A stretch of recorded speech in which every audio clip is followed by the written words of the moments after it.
Olá, queridos irmãos, sejam bem-vindos de volta. Estamos aqui para darmos continuidade ao nosso compromisso deste ano, mergulhando neste devocional maravilhoso, Maranata, o Senhor vem. E este é o seu Momentos de Paz. E como sempre, antes de nós entrarmos para a nossa meditação, vamos pedir a bênção do Pai Celestial. Querido Pai que estás nos céus, muito obrigado pelo cuidado, pela vida, pela proteção e pela oportunidade que o Pai nos concede nesta hora. Abençoe cada um dos teus filhos neste momento, derrame o seu Santo Espírito sobre cada um de nós, ajuda-nos, Senhor, a entendermos a tua palavra e, em particular, o tempo que estamos vivendo hoje. Nos ajuda, Senhor, a estarmos mais perto de ti, perdoa os nossos pecados, é o que lhe pedimos e agradecemos, em nome de Jesus. Amém. Muito bem, queridos irmãos, o nosso tema na meditação de hoje é intolerância e perseguição, 23 de janeiro. O nosso texto bíblico de leitura está em João capítulo 15, verso 20. Jesus diz: Se me perseguiram a mim, também perseguirão a vós outros. Se guardaram a minha palavra, também guardarão a vossa. Jesus deixa aqui bem claro, e ele vai dando continuidade na sua expressão, quando ele diz que o servo não é maior que o seu senhor. Ele diz que se ele foi perseguido por causa das obras que ele realizou, então todos aqueles que seguem a Cristo e desenvolvem um caráter semelhante a ele, passarão pelas mesmas perseguições, passarão pelas mesmas dificuldades. A perseguição, em suas várias modalidades, é o desenvolvimento de um princípio que subsistirá enquanto existir Satanás e tiver o cristianismo poder vital. Ninguém poderá servir a Deus sem atrair contra si a oposição das hostes das trevas. Anjos maus o assaltarão, alarmados de que a sua influência lhes esteja arrebatando a presa. Por que Jesus passou por tamanha perseguição? Esta declaração nos ajuda a compreender que foi pelo fato de que Jesus ter revelado a luz e a glória do Pai, pelo fato dele ter feito o trabalho de libertar os cativos das mãos de Satanás para viver em liberdade com Deus, isso aumentava cada vez mais a fúria do inimigo contra o Filho de Deus. Por isso nós vemos constantemente Satanás usando várias instrumentalidades para atingir o amado Filho de Deus. Mas Jesus, sabendo que tinha uma missão, um propósito, de acordo com o plano da redenção, seguiu firme. Então isso é uma demonstração clara de que todos aqueles que decidem andar em conformidade com a vontade de Deus e estão atraindo pessoas, tirando-as das trevas para a luz, serão o ponto das atenções da ira de Satanás. Homens maus, reprovados pelo seu exemplo, unir-se-ão àqueles que, procurando separar de Deus tal pessoa, por meio de sedutoras tentações. Quando estas não surtem efeito esperado, recorre-se ao poder compulsório para forçar consciência. Então, Satanás usa várias metodologias para destruir aqueles que estão trabalhando no sentido de tirar as pessoas das trevas para a sua maravilhosa luz. E quando Satanás, através dessa instrumentalidade humana, procuram usar primeiramente o princípio da sedução, assim como aconteceu com os filhos de Israel a caminho da terra prometida, ali entre o mar Jordão e a terra da promessa, ali no vale de Sidim, você vê que Satanás usou uma metodologia, a metodologia da sedução, para levar os filhos de Israel à transgressão e impedi-los de entrar na terra da promessa. Então nós vemos que Satanás usa essas técnicas já há muito tempo. E quando ele vê que não surte efeito seus esforços para destruir os filhos de Deus, então ele usa o modo compulsório para forçar a consciência. E isto não é novo. A história bíblica e a profecia nos mostra claramente que Satanás usou no passado diversos poderes políticos e religiosos para forçar a consciência de uma classe menor de pessoas que decidiram manter sua fidelidade à vontade de Deus.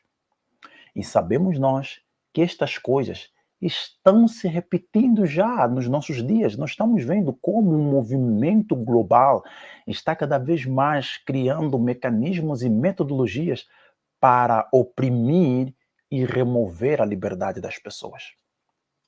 Mas enquanto Jesus permanece como intercessor do homem no santuário celestial, a influência repressora do Espírito Santo é sentida pelos governantes e pelo povo.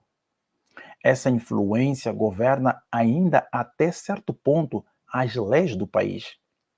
Não fossem estas e a condição do povo seria muito pior do que o é agora.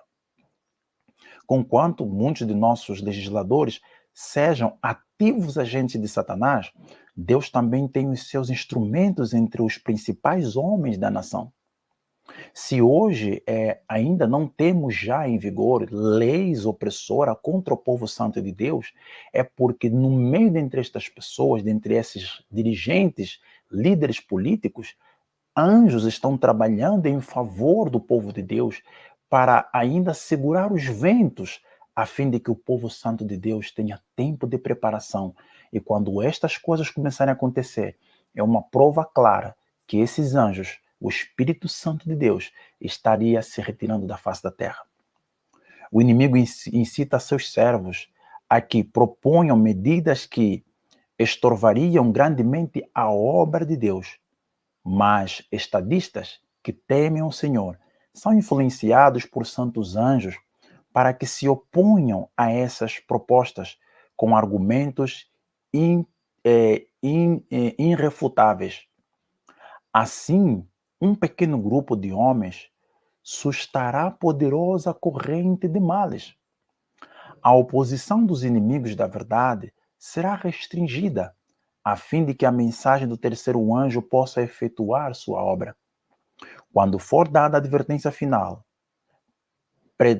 prenderá a atenção das pessoas influentes por meio de quem o Senhor está agora a operar, e alguma delas a aceitarão e manter-se-ão com o povo de Deus durante o tempo de angústia.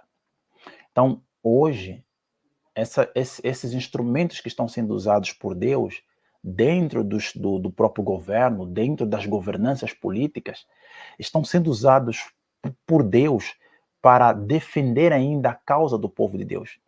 E de acordo com a declaração aqui nos diz que estes governantes, no final, isso é exatamente do período do alto clamor, quando a mensagem do terceiro anjo se avolumar em alto clamor, estes governantes, eles tomarão sua posição em favor da verdade e juntamente com o povo santo de Deus padecerão perseguição por conta de sua fidelidade.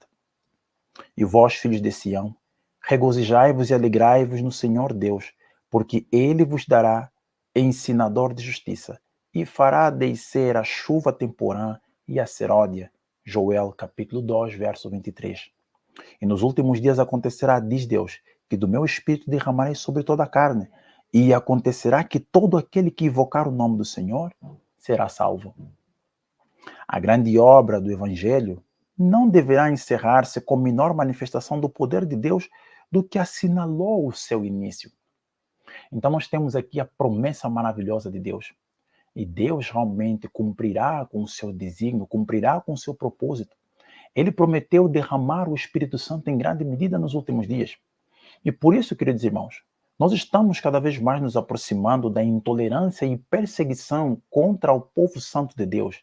Intolerância e perseguição contra todos aqueles que se levantam para advertir a nação, para advertir o mundo das coisas que estão prestes para acontecer.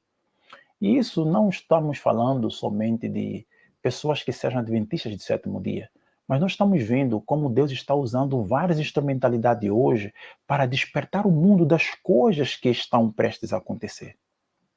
E o que nós estamos vendo é que leis estão sendo aprovadas nas sombras, leis estão sendo decretadas, assinadas nas sombras, e quando chegar o momento exato, o povo de Deus será impedido de fazer a obra que deveria ter feito com liberdade. Por isso, queridos irmãos, Nós precisamos aproveitar o tempo que ainda nos resta. Esse pequeno tempo de liberdade que ainda nos está sendo dado para podermos partilhar o Evangelho da Salvação, distribuindo o livro A Grande Controvérsia, distribuindo folhetos, distribuindo a literatura que fala sobre o reino de Deus, a breve volta de Jesus e os princípios necessários para podermos entrar no reino de Cristo. Que nós possamos aproveitar ainda este tempo de oportunidade em que as liberdades ainda existem, porque daqui a pouco, meus amados irmãos, e num futuro não tão distante, daqui a dias, essa liberdade nos será privada, porque Cristo disse: se me perseguiram a mim, também perseguirão a vós outros. Que a graça de Cristo possa superabundar em nossos corações e que possamos dia a dia buscarmos dele o consolo, o conforto e buscarmos dele a transformação do nosso caráter para cumprirmos fielmente com a missão que nos foi dada. Que Deus possa abençoar a todos e que reflitamos seriamente no tempo de liberdade que ainda temos e que não temos muitas vezes aproveitado o tempo de liberdade que temos.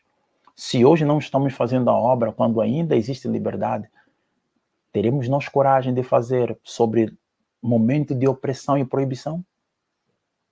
Lembremos-nos, aproveitemos enquanto é dia, porque vem a noite em que já ninguém poderá trabalhar. Vamos orar para agradecer ao Pai Celestial. Soberano Deus, obrigado por esse momento maravilhoso que o Pai nos concedeu. Abençoe cada um dos teus filhos que acompanhou esta meditação. Nos dê um dia abençoado na tua presença. Perdoa as nossas faltas, os nossos pecados e nos ensina a fazermos o teu querer. Ajuda-nos, Senhor, a aproveitarmos o tempo de liberdade que ainda nos resta para proclamarmos a tua palavra. Nos dê força, coragem, derrame sobre nós o teu espírito para sermos imbuídos com o teu poder e proclamarmos a tua mensagem. É o que lhe pedimos e agradecemos, em nome de Jesus. Amém. Que o Eterno possa abençoar a todos e, se o Senhor nos permitir, estaremos de volta para mais um momento de paz. Aquele abraço.